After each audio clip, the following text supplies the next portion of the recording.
Good evening, good evening, good evening, and welcome to another episode of Basement Quality Banter. Tonight is episode 63.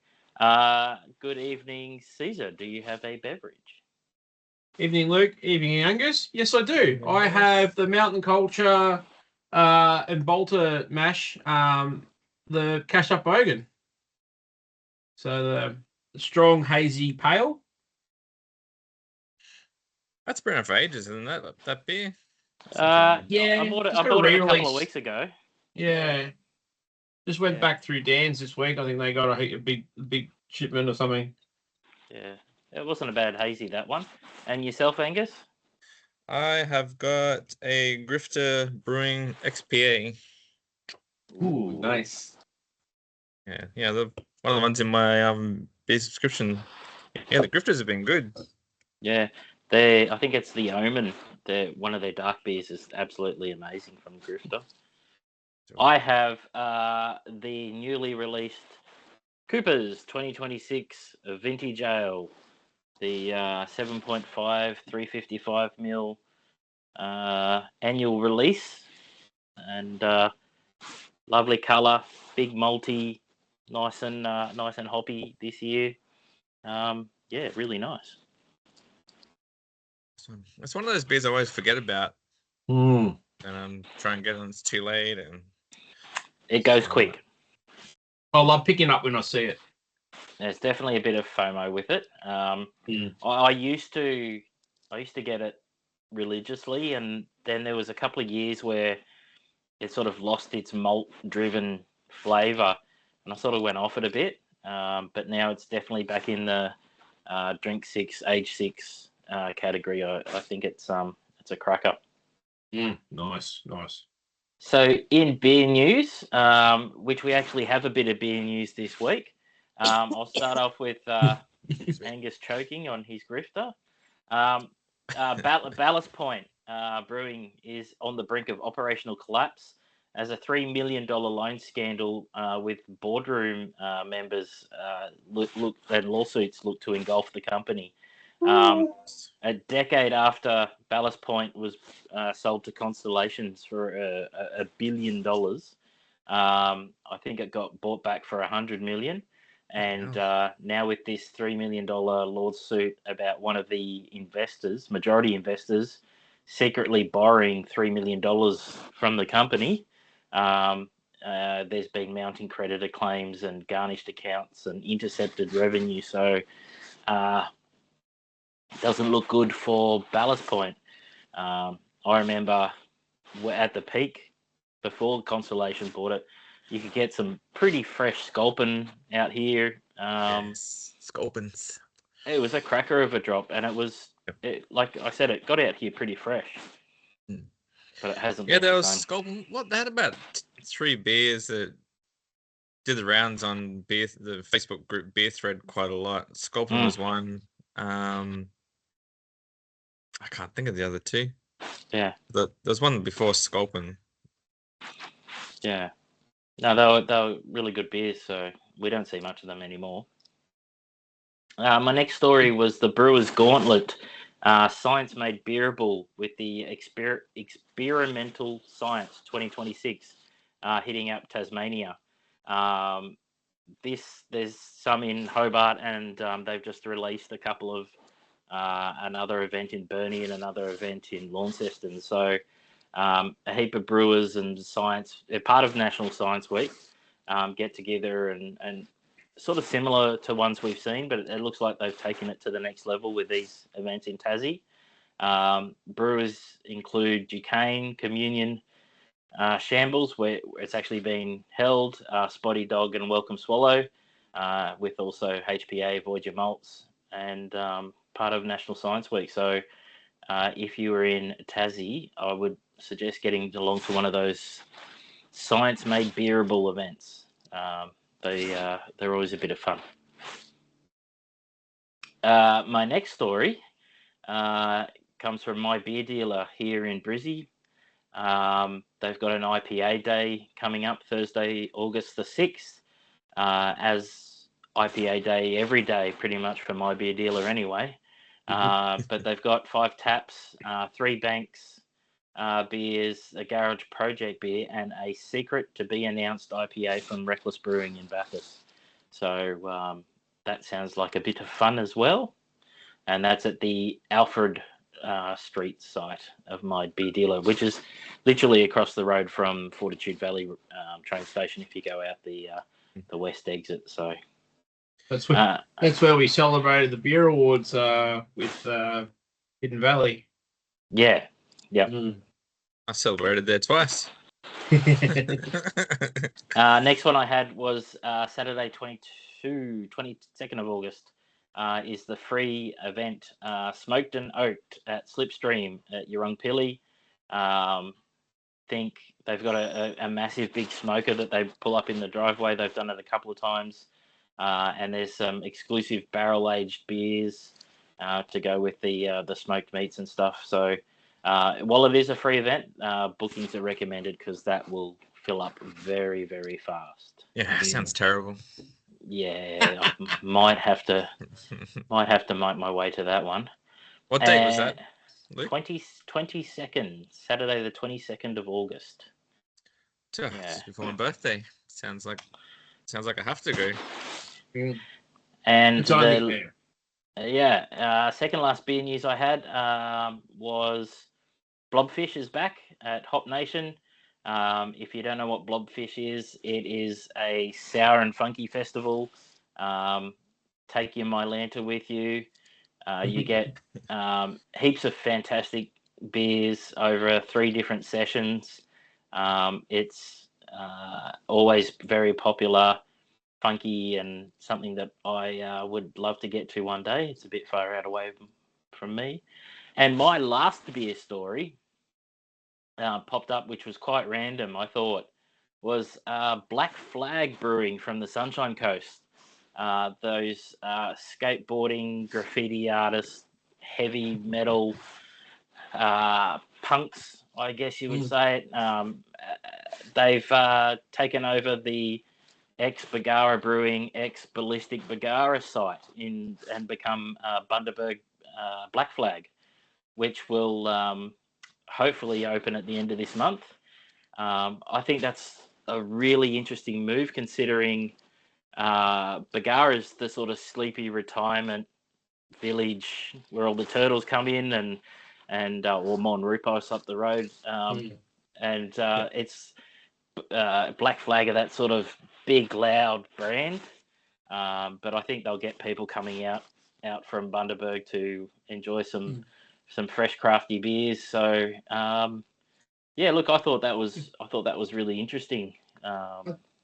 Yeah, I do think there's a bit of a place in Bagara.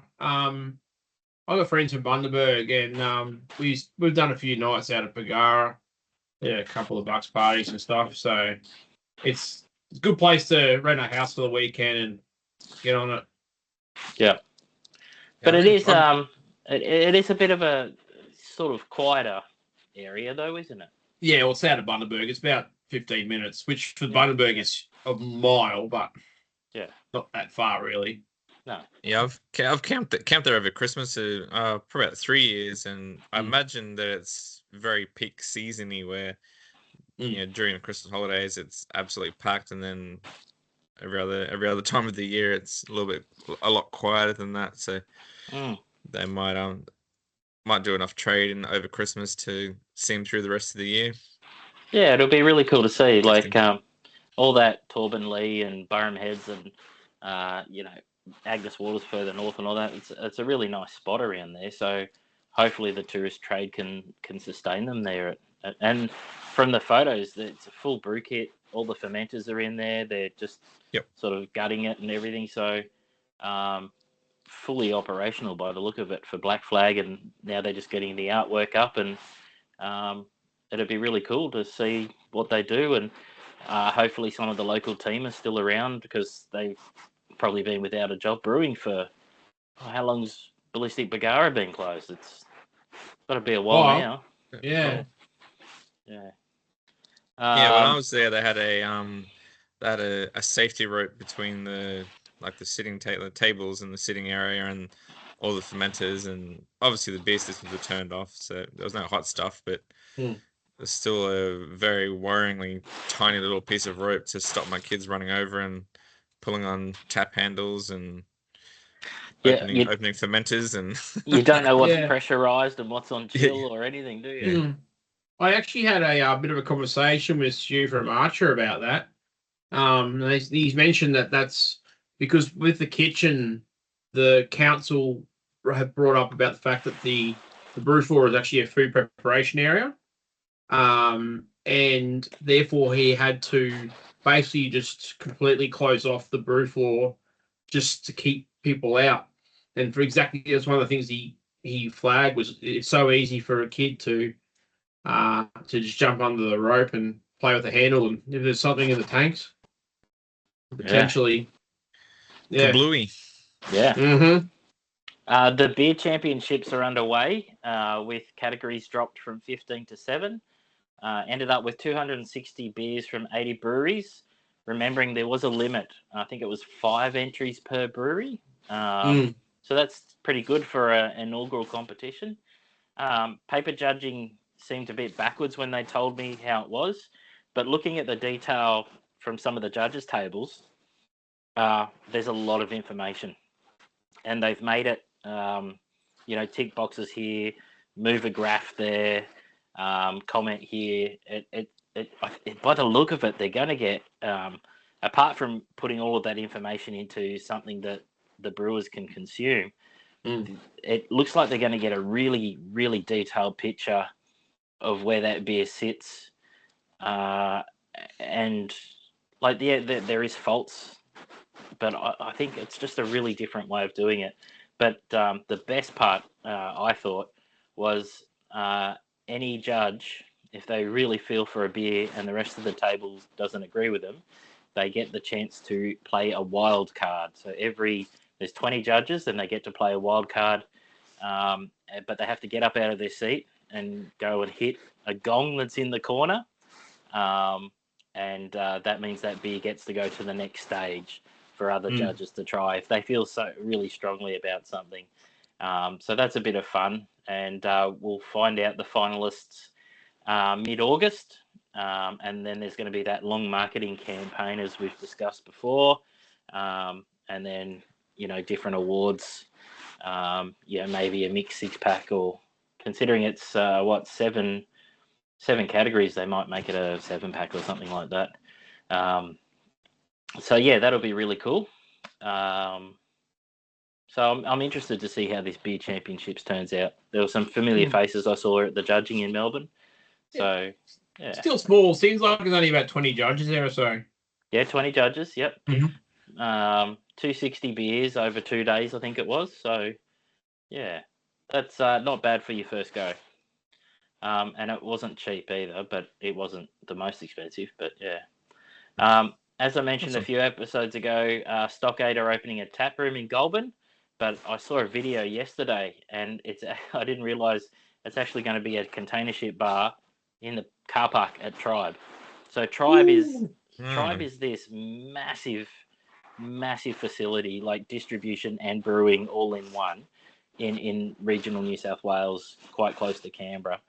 And they have a really big car park, and it's all fenced off. So for licensing, it might make sense too. It's basically directly across the road to the giant merino, and from the pictures, it looks like it's going to be a fun little bar, and at least give Stockade a home. And definitely, if there's any of those barrels that they got out of the Sydney tap room, hopefully there'll be some treats on tap there.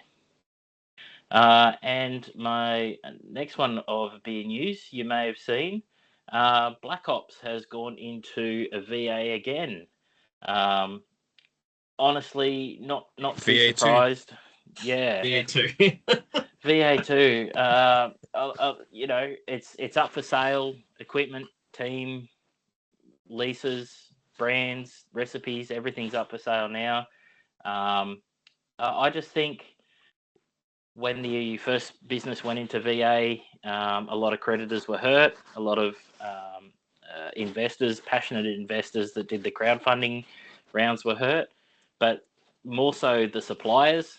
And I think it was probably really hard to get credit terms, or they probably had to run on cash on delivery or something like that to get, operationally back into to working again. And I think that probably made it too hard. And it's a fairly big kit with a lot of fermenters and everything in there.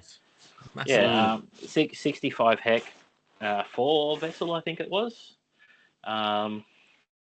So and then a couple of really big fermenters. That massive canning line, $2 million canning line.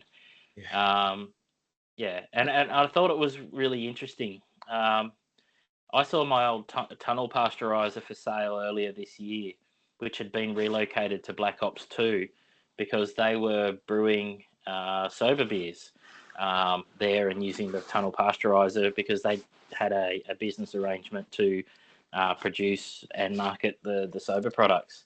And I guess with this, it probably means the end of sober as well, because they haven't been making that for a long time. And the fact that they sold the tunnel pasteurizer means you can't make the sober beers. So unless someone picks it up or the owners go back to contract brewing at Tribe in Goulburn again, there might not be any sober anymore either. So watch this space, I guess. There's been some funny stuff. There's been some non-funny stuff. And it's just, I don't know, it's just sort of the sort of story that doesn't seem to die. It's sort of a Brewdog-esque Aussie style, isn't it? You're right, Angus, you go, mate. They've had a few things which would have gone against them. So obviously going through the VA the first time, you're burning all your goodwill with your creditors. Yeah. And it's hard work getting that goodwill back. And someone the size of Black Hops would have been, ripping through tons of malt. Yep. They'd be running big dollars on all their beer ingredients and staff and all that sort of stuff. So they would have went through a lot of goodwill with their creditors. That's against them. They completely burnt their community. So all their crowdfunders and I can't remember the bottle program. So they burnt a lot of their community. So that's gone. So all that goodwill is gone. You're not getting that back. And then also kind of think that Dan Norris kind of popping up in the news every now and then, that couldn't have helped them either. No, controversial figure with a controversial story. The business somewhat. Yeah. And he telegraphed that too this week. He was keeping an eye on the back end shareholders' information and posted something about it just before they hit the news. Yeah. Well, it was something that he created, I guess. And it nearly ruined him, to be honest, through some and none of his fault directly. But yeah, the fact that the CEO jumped ship 3 days before this was announced too is never a good look as well. So yeah, pretty crap all round. And I was telling Caesar before we started recording, I brewed there for a couple of weeks. Eddie was checking an eggnog stout. Govs was we were pouring sort of wild turkey spiced on staves and putting it in a fermenter for, I think it was a Christmas beer. And it was a really cool atmosphere and a place that I wanted to be working at and brew at. And I invested as an Alpha team member. And it's just really sad because I really believed in Black Ops. And I even went there earlier this year, and it was just a shell of its former self. I thought the second re-emergence, they probably should have done a new name and phoenixed it all. I'm not sure. Hindsight's great, I guess. Did they still have the original Burley Head site? Yeah, but it's it was gutted, and they took the brew kit out, and they weren't actually brewing there. It was just a tap room. And then next door, the AWOL site went, and Hiker picked up the BH3 site, which was semi-pro. Yep. So it was semi-pro, BH3, and then Hiker picked it up, who were turning 2 on Saturday there. At PB by Hiker. So so they were already trying to really cut their costs a bit, and still hasn't helped them either. No. Yeah. Did you have any beer news, Caesar? Other than that, I got a little bit of one. Not on the happy day, it seems. Is it? I believe it's Sober Mesa. Sober Mesa, yep. Yep. There, so Fermentary and Vendery calling it a day. So they're winding up their business less than 6 months after they announced they were moving to a site in Melbourne's north. So I'm reading this from the Crafty Pint. They posted about it. So it's not good. The decision seems to come around the time when mixed culture, wild ferment, and barrel aged beers seem to be struggling. And many breweries have dropped or significantly reduced their barrel programs in recent years. I suppose that's the way it is. Is they talk about that, particularly with spirits. You can have a dark spirit that looks like rum, smells like rum, but hasn't been in a barrel for long, because it's cheaper to get it out than to barrel keg it and leave it till you can call it a rum. So I guess that's similar with the barrel ages and stuff like that. Just time is money, having it sitting on the floor.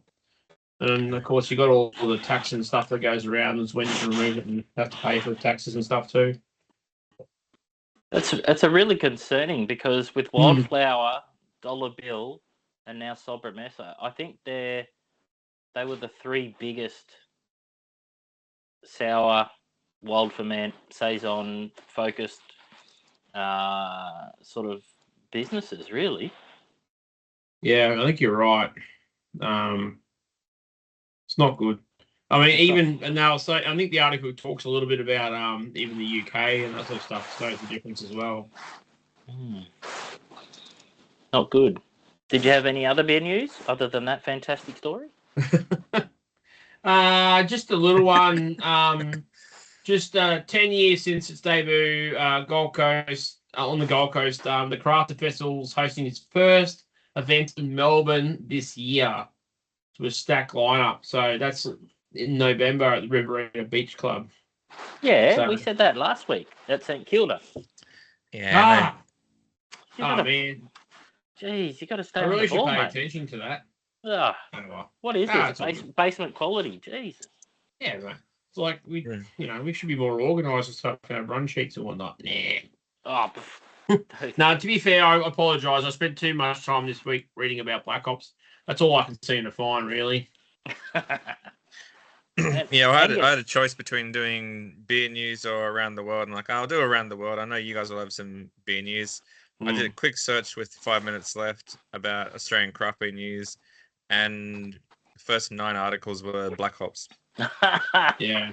I'm like, wow. I'm going to have to dig to find other stuff, and I don't have the time. So. Well, it is pretty big, because this is one of those ones that's actually hit like news.com.au and stuff like that. It's hit the mainstream media, which is it's concerning. It's obviously making waves, and not in a good way. Yeah, it's weird. I was reading the news.com.au. There's a Facebook post on their article, and there's just so many people there just really crowing about the fact that a craft brewery's gone down, and a big one, and just shitting on them for being fruity beers. I don't know. I just find it all a little bit negative. When I don't go shitting on Great Northern posts or anything. Yeah, there's a bit of that, isn't there? Some people taking real pleasure in the fact that Black Hops has gone down. Average, I thought. Average take. I think it's a really good. It has been a really good industry, the beer industry, and we tend to sort of stick with each other a bit more. So it is disappointing to hear that. On that fantastic note, Angus, are you around the world or are you around Australia this week? I've completely lost track what I'm supposed to be doing, but this fortnight we are around the world with Angus, and we're touching down in Lisbon. Ooh. The Portuguese Republic is located in southwestern Europe, with 2/5 of the country taken up in inland waterways and sovereign ocean areas. In fact, Portugal has the third largest exclusive economic zone within Europe. So an exclusive economic zone are the sovereign waters where a country has exclusive access to the ocean areas and fishing and mining and whatever else you can do. And the fact I've got so much of this EZ is all due to some ingenious bargaining and leveraging their geographic position in the Atlantic between Portugal and Spain. I didn't write the year down, but at some point, Portugal and Spain had the undiscovered world divided between the two of them. And Portugal basically used their position in the Atlantic Ocean to really kind of bargain and force the other countries to agree to further and further expansion of their EEZ. And they're still at it. In 2009, they lodged a claim with the UN for a further 2.15 million square kilometers of continental shelf area to be assigned to their EEZ. And that would result in their combined territory being one of the largest in Europe, and in fact, one of the largest in the entire world. Wow. Yeah, it's the They story got a is lot of amazing. coastline, don't they? So is that shipping or fishing or oil? Like, is there or a bit of everything? Yes. Yep. Yeah. Mineral exploration, fishing, shipping, and yep. Yep. If you want a really good detailed listen with a little bit of Australian shit talking in there, have a listen to episode 296 of Half-Assed History, which covers Vasco da Gama discovering the world and Portugal really leveraging their position in the Atlantic and really kind of bending Spain over a barrel basically and getting them to agree to all this ocean area to be assigned to them.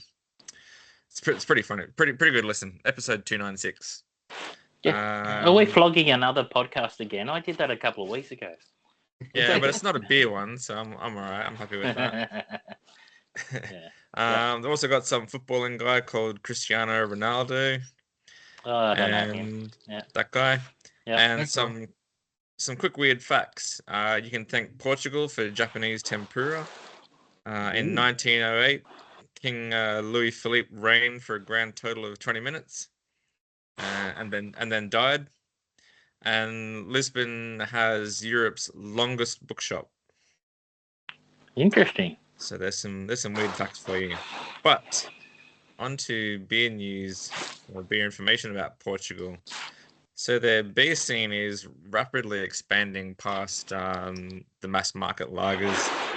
Savinha in Porto is often cited as Portugal's first microbrewery.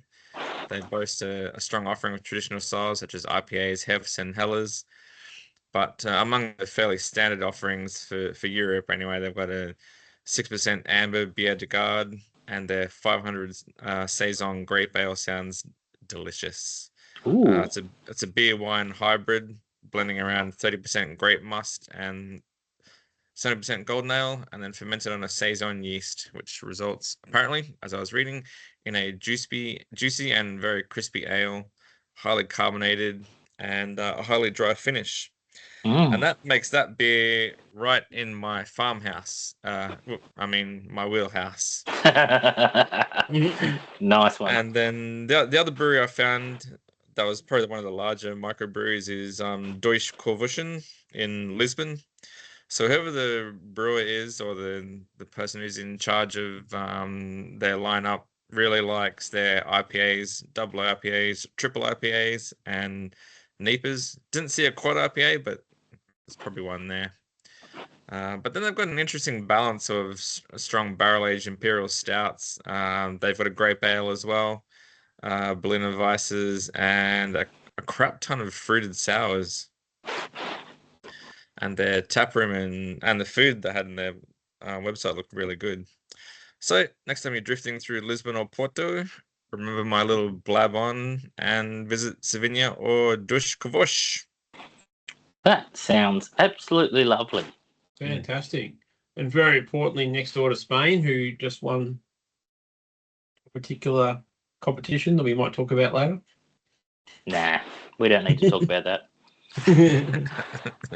Alrighty. Well, 10-ish questions to guess the brewery. I have the brewery, and you gentlemen will be guessing. So hit me with it. You go Alright. first, Caesar. Is it an Australian brewery? Yes.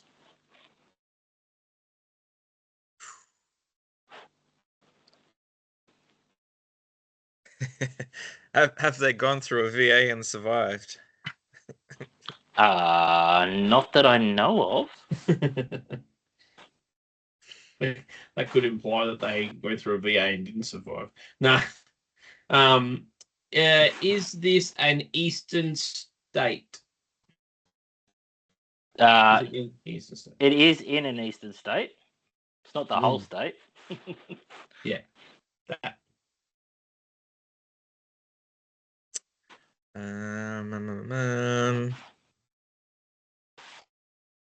Is it a medium-sized brewery? I think they currently classed as medium. Maybe heading towards large. Yeah. Have these guys featured predominantly in the Gabs Hottest 100? I wouldn't say predominantly. I'm pretty sure they've had a couple in there. They've been very popular at Gabs festivals. But not had beers in actual the Gab. Not is that what you're saying? Haven't not high. Not high. I'm sure they've been in there. I do not have that research on hand because I didn't expect that question. Is that 6 questions? 5 so far. 5. I don't think we're doing very well here. No. Are they a high-profile brewery or well-known, like big in marketing? Maybe that's a better way to ask. I think so. So. Big in marketing. You see their branding about, especially in their home state. So medium-sized brewery, fairly strong marketing. Eastern state. They do some crap in Gabs, but it doesn't sound like it's really a focus for them. No. Just trying to think. Medium to large. So they did have one controversial beer in Gabs. That helps. Think about it. It's going to put me off now because I'm too busy trying to think about what was controversial. Which ones? All right. Maybe we narrow it down. Is it a Queensland brewery? Yes. Oh no, that was high. Oh, maybe not. Queensland brewery, strong marketing. Does this Sunshine Coast? Yes. Yeah. Oh, dang it. I was just starting to wonder about whether it was Hiker. No, we've had Hiker. Sunshine Coast Brewery. Controversial beer. So then what medium breweries do you have in Sunshine Coast that have been to Gabs, strong on marketing? Your mates, Moffat, Sandstone. Up to 11. Sunshine Coast. Don't want questions. No, you're just throwing things there. Yeah. I'm trying to help Angus out here. Oh, okay. There's probably people at home going, it's...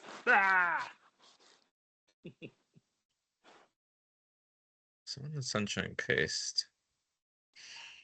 Did you, Angus, Where do you play rugby? At Sunnybank. No, the festival on the Oh, Sunshine the Coast. one up in the hinterlands. Hmm. No, it's not Noosa Yeah, Hinterland. it's not New Zealand. They don't. I wouldn't call them a medium brewery. Yeah, okay. I was They're just pretty trying to think local. about it. Yeah, okay.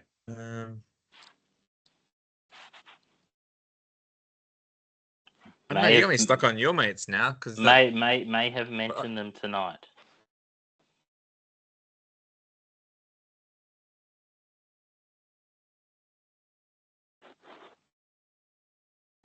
Oh, this silence is excellent. Good podcasting. Nah, that's fair. Fantastic artwork in both brewery and on can. Yeah. Right. Black Flag. Hey, Yeah, of course. I had I a was thought trying to there. think. I might mention on the podcast. I'm like, God, who do we talk about? I only took 15. So in 2019, Sunshine Coast, Queensland started a Black Flag based in Mooloolaba. Steve Barber is CEO and started.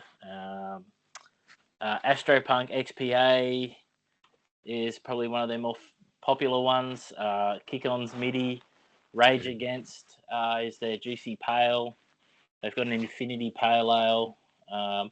They were probably the first to adopt can printing, so they could use that sort of graffiti, amazing can artwork and change it as it goes. And they've got some RTD vodkas as well called Two Bones. They're doing a distribution deal with White Lies Brewing in Brizzy, so they sell White Lies beers. White Lies sell Black Flag beers, which is a really cool partnership we've discussed before.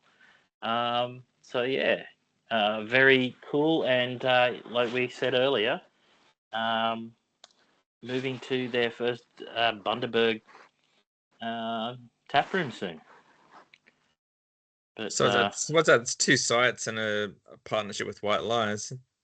three. I think they own or have something to do with taps at Mooloolaba. I think that's where it started, and then they got the big production house at Coolum, I think it is. And then they do rock band concerts in the car park at Coolum. It's just amazing. Yeah, we went up to Sunshine Coast with my company for a staff day, and we ended up at Black Flag, which I was pretty happy about. Yeah. And their FPOS machine went down, so they were only taking cash. Oh. But because there was about 15 of us there or 20 of us there, they said, we'll let you guys run a tab, and then when everything comes back online again, you can just pay out. I'm like, okay. What a great solution to an awful problem. Yeah, so I had almost close to an infinity of infinities. Yeah.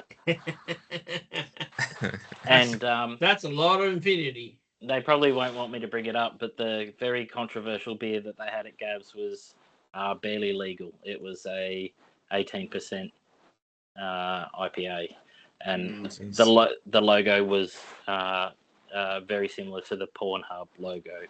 So it was shut down pretty quick.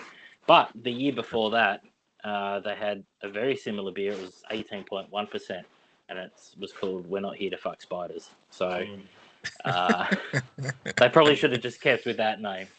Yeah, it's got Lee McAllister Smiley branding all over it. Yeah, no wonder they. My first thought when you meant controversy was going towards some of the advertising issues that have come up through the IBAs and stuff. Yeah, I haven't heard much of the ACCC in probably a year. I think everyone's pulled their head in and realised that you can't do a lot of things, because I used to report a lot of ACCC, the ABAC, because it's a voluntary code anyway. But we haven't heard. I think the last big one was Hard Solo, and they'd actually vetted that, and then it came back to being hard rated. Yeah.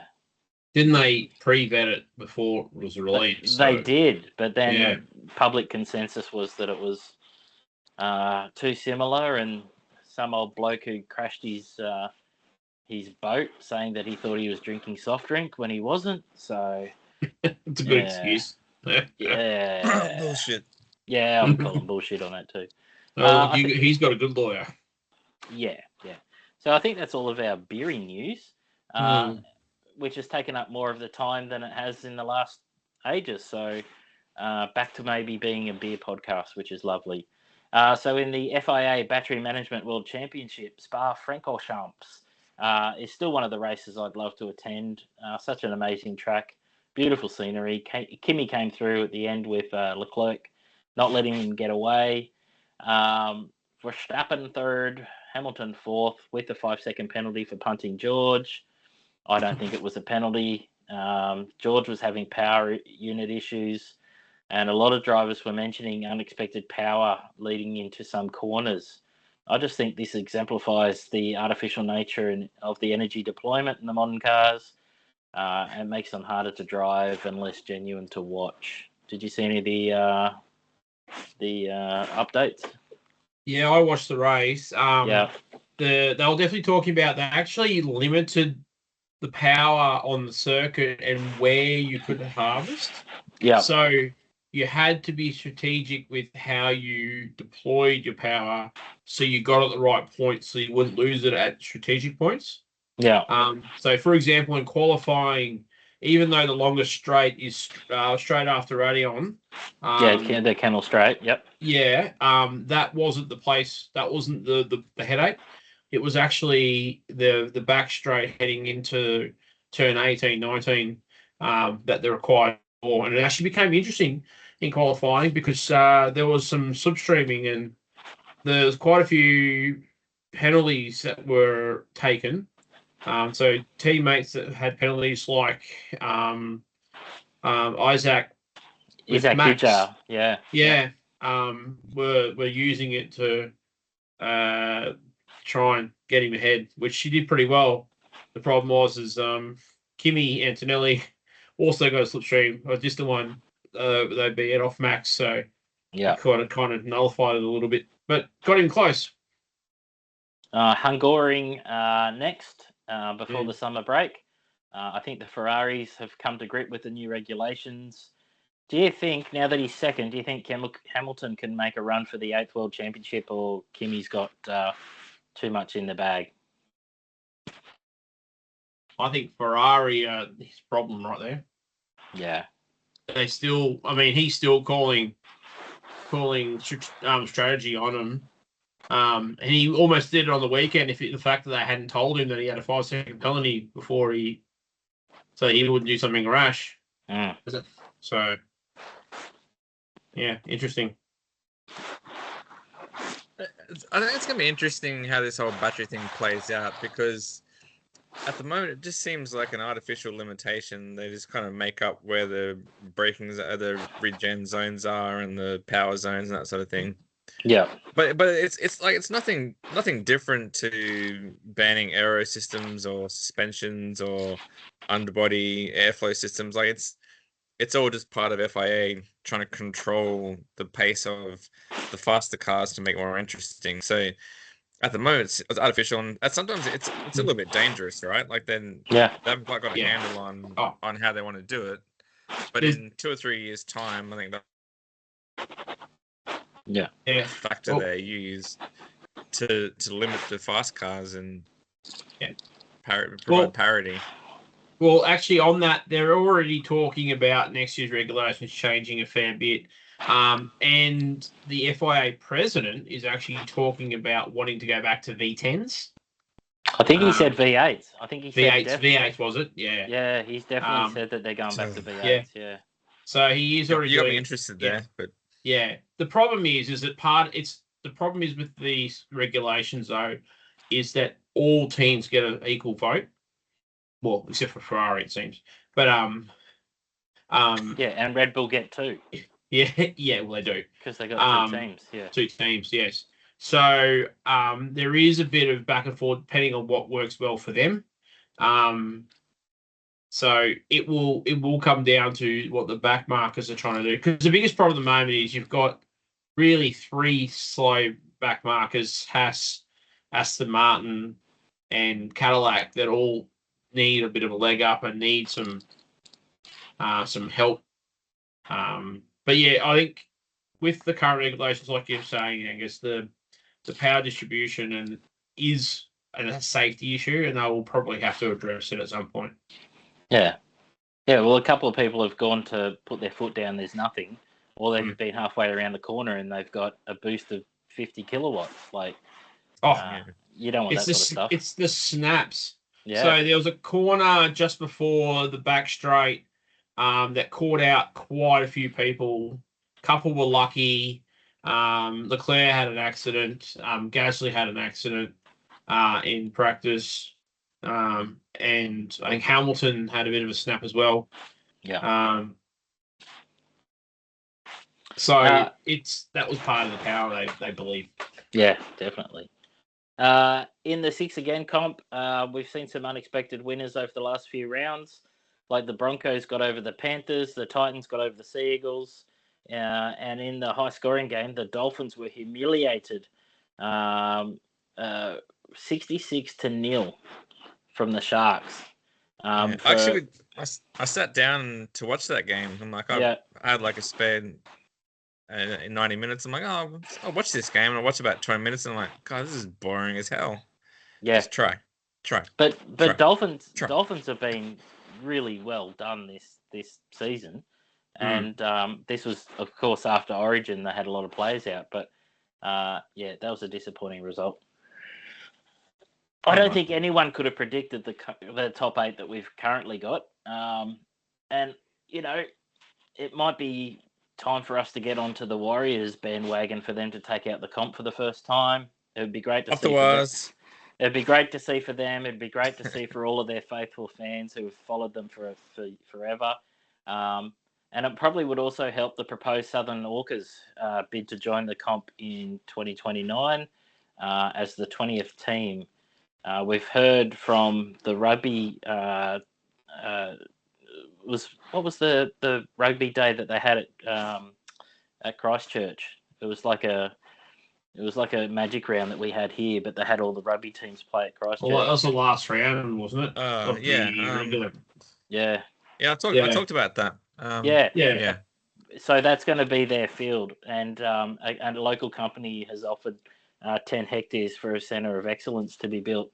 And the way how you described it, how after the earthquake, how they've built the town around the stadium, and I think the Southern Orcas would be great. And kind of, well, not joking aside, I suppose, but certainly given the demographic of Sunnybank Rugby, there's a lot of island boys there who are supporting the Waratahs. So putting the Warriors. So putting a second team in New Zealand can only go well. They're absolute sports nutcases over there. So they'll watch anything, rugby league, union. Yep. Cricket, anything, they're mad. So that flies makes sense. Going up the wall. Yep. The non-6 again comp is currently led by Brisbane and the Roosters, who haven't lost a game, while Cronulla, North Queensland, and the Eels haven't won any from their 3 games so far. Again, still really good footy to watch if you haven't watched any of the NRLW as well. And did you have any rugby news, Angus? I've actually got a lot now. Look at it. Probably mostly because Joe Schmidt has ended his coaching tenure as head coach of the Wallabies. So the Wallabies absolutely belted Italy on the weekend. So I guess that was kind of nice to see Joe go down a bit of a high. Yeah. And in the news this week, there's been a lot of people who are taking a very strict look at his win-loss percentage and saying that his tenure was a failure. I think he's the second lowest rated coach in the last 10 years, percentage-wise. Eddie Jones had a higher percentage than him. That's surprising. But in Joe's defense, and I'm going to go into Joe's defense here. He inherited an absolute fucking shit show from the World Cup. Yeah, like they got bundled out of the pool games for the first time ever. And so his first few months must have been purely working on psychology and building confidence and and team cohesion, and telling these guys that, look, you can't actually play rugby. You just need kind of the right game plan, the right training, the right executions. And if you'd said in under 2 years that Joe Schmidt could have taken the Wallabies team from being absolutely pantsed in every game at the World Cup to taking Ireland to the 80th minute, been pretty competitive against France for 60 minutes, I would have called you crazy. Yeah. But Joe's done that. He's got these boys from the shit show that was the World Cup to really, really competing against the top world teams. And Ireland's, I think, a third in the world. So they're a very, very good team. So Joe's finished his tenure, and he actually stayed on quite a long time because he wanted to finish up. I think it was the end of last year because he's got some family commitments that he wanted to see to, but somehow the ARU coaxed him into doing a bunch more games. But Les Kiss has his first match as head coach against Japan in Osaka, August 8th, I think it was. And then a second match against the Brave Blossoms in Townsville. Now, Japan are a pretty good team. On their day, they're a very competitive team, and their backs are pretty small, but they can play rugby. They know how to score tries, so that's not a given against Japan. Is that so where it's gonna be interesting? Is that where Eddie ended up? Yeah, he went back there again. Apparently, never interviewed, never got pre-approached to go back to Japan at all during the World Cup. Some conjecture about that one. Just appeared there. Yeah, just got fired from the Wallabies and got the Japan job the next day. It's just a miracle how these things work, eh? Yeah. Well, it's going to be interesting to see how they play under Les. He's made some changes. So there's I think it was 15 Reds in the Wallabies squad of 32, I think it was. So that's Wow. It's an interesting change where it wasn't that quite a big a percentage. And I heartily welcome back the return of Lukan Solokai-Lotto. He's an absolute menace in the forward pack. Much needed bulk, running power, and he just loves belting people, which I think the Wallabies are missing a little bit. And Josh Cunham was a young fella, came through against the Italians. He had an absolute blinder, scored 3 tries. Yeah.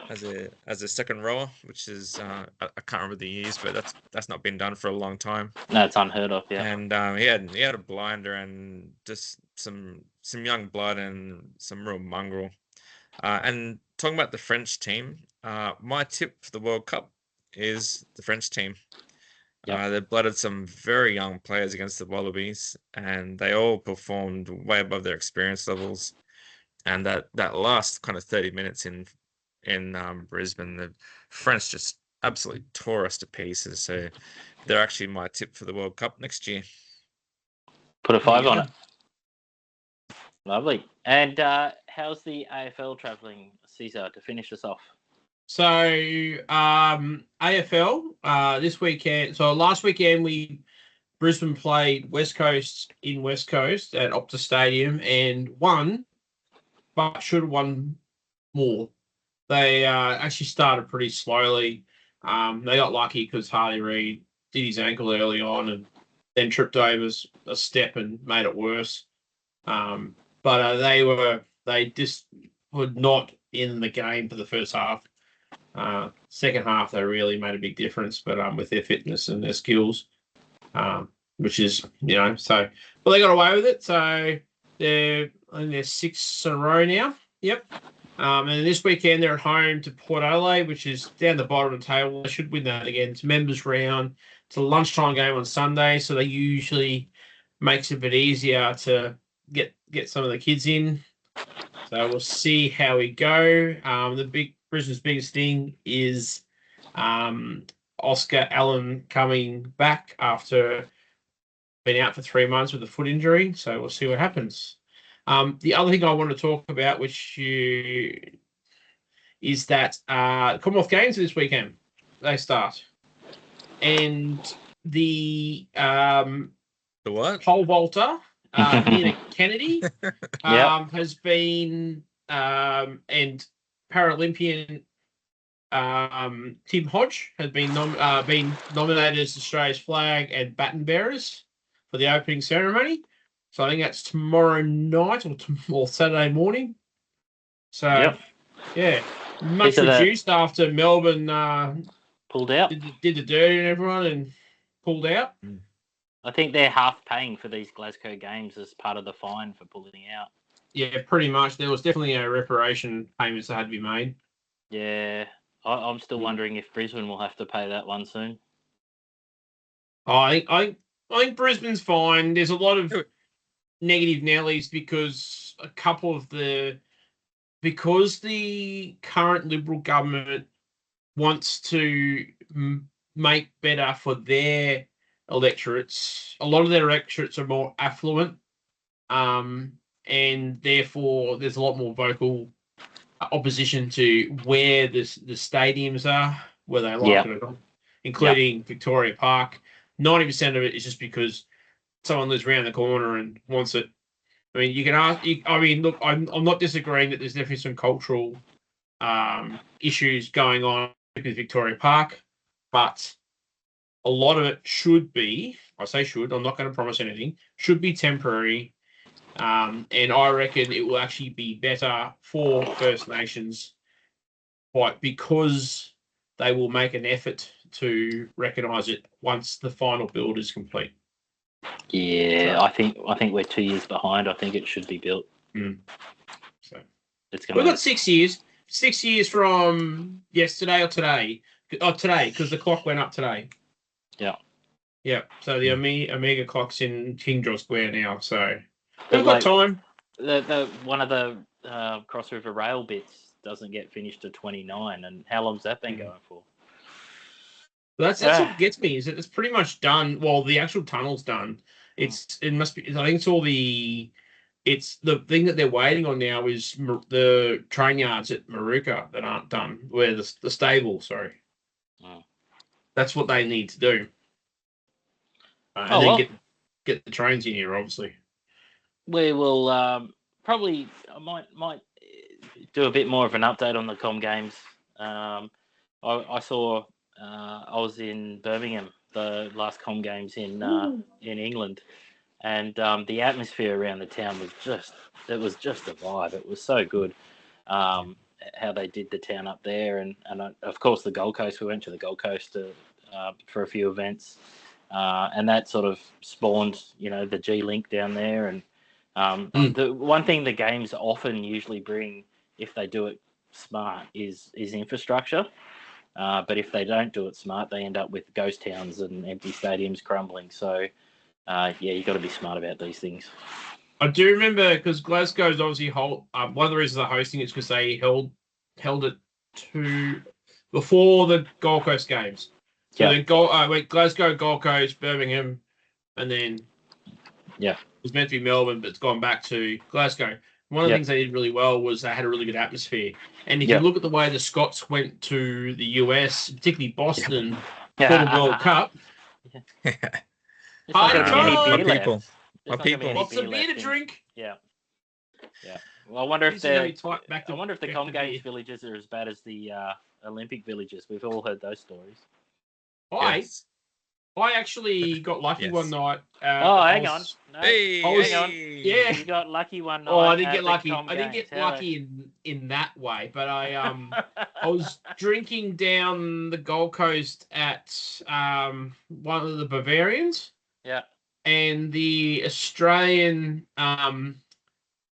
canoe, it's the canoe guys, were doing an AIS team bonding night, which basically meant the AIS just put the credit card above on the bar, and the boys went nuts. And so, are you saying you bonded with the canoe team?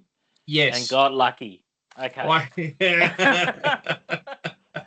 On that note, friends and family, we will end episode.